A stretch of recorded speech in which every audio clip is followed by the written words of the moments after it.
ignition sync. Now under ignition sync, this is where we're going to lock the timing at. So we're going to go here to our advanced setup. We're ultimately moving our trigger offset. The trigger offset is the point where it references our spark timing calculations from. If we increase or decrease this value, that'll increase or decrease the actual spark timing match between the engine and the Infinity.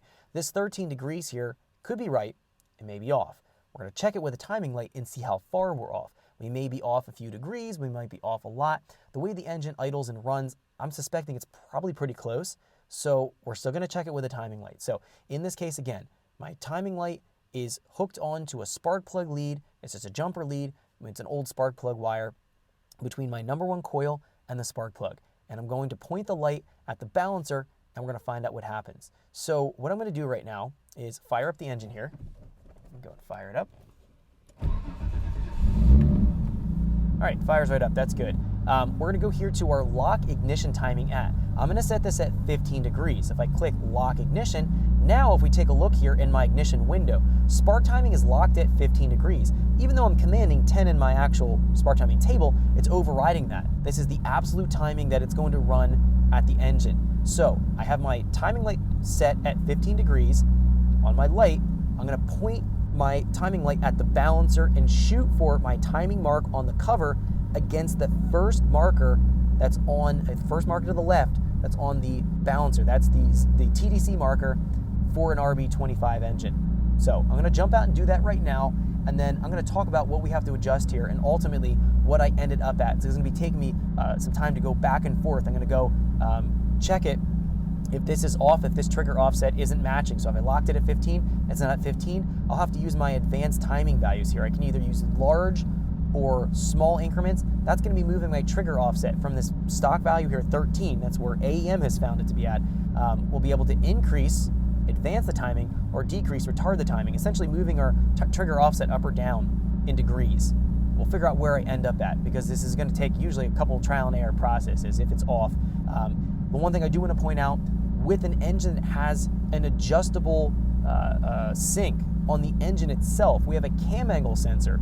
That cam angle sensor can be loosened up and adjusted one way or another. Right now, that cam angle sensor is actually in the middle position of its adjustment range. That's exactly where it should be at, and that's where I set it at before I started to film, because I want to be able to move the sync point here virtually with this trigger offset, rather than doing it at the cam angle sensor itself. I could loosen up the cam angle sensor and literally rotate it, which will have the same effect as moving our trigger offset. I can do it mechanically, or I can do it virtually. Not every engine can do that, but on a RB engine, on an SR engine, on a VG engine, all these older Nissan engines with the cam angle sensors, we can literally move them around. That's the same thing as a distributor. Honda BDH series engines, looks like the fan kicked on right there again, and it stabilized itself. With the Honda BDH series engines, we'll find that those had a distributor, same thing, we could adjust the distributor back or forth to adjust the timing. We wouldn't necessarily have to touch a trigger offset that we would have in here, but I like to do this virtually. So I've took the cam angle sensor, I loosened it, I put it in the middle position, I tightened it, and then now we're adjusting the trigger offset virtually. Let me jump out, let me go do that. I'll come back in here and I'll talk about what we find, and I'll show some video capture of exactly what it looks like and what we're trying to shoot for as we adjust the trigger offset. Be right back here in a few minutes. All right, so I have the engine shut off right now, a little bit easier to talk. I ended up finding that the trigger offset needed to be at 22 degrees. So we were about 10 degrees off. In fact, we're 10 degrees retarded in the value. So 13 is what they had for the default for an RB26. It's an RB25, but it should be pretty close.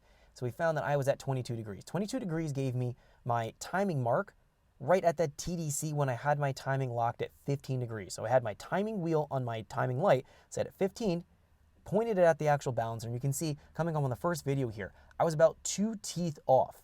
So we're seeing the leftmost mark was going to be the TDC mark. I was 2 off from that to the right, which means I was about 10 degrees off. So I actually changed my trigger offset here. I went from 13 and I added 5 to that. I was at right around 18. And you can see here coming up on screen again, looking at this, you can see now I'm at that second marker to the right to the left. Left is TDC. I want to be at TDC. I was about 4 or 5 degrees off.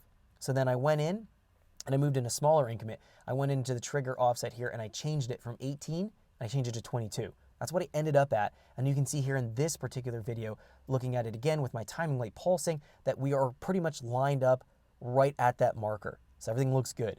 Now, one last step that I didn't capture on video is revving the engine up and keeping the timing light on the engine with it locked at 15 degrees, making sure the timing didn't vary at high engine speeds, which is going to be our pickup sensor delay down here. If you're finding that it retards or advances as you get higher and higher engine speeds, that means your pickup sensor delay needs to be adjusted. We need to move it higher or lower to take care of a timing drift at high engine speed.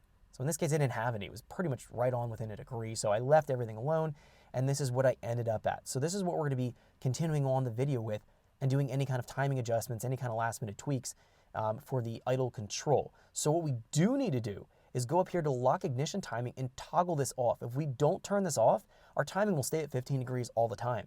We want it to follow the timing table when we actually start to program it and start to go and work with that. So let me go and toggle this off right now, and we're going to find that it's going to go back to whatever we program here from the table in conjunction with whatever it's offsetting in our idle control in that feedback range. So let's click close here.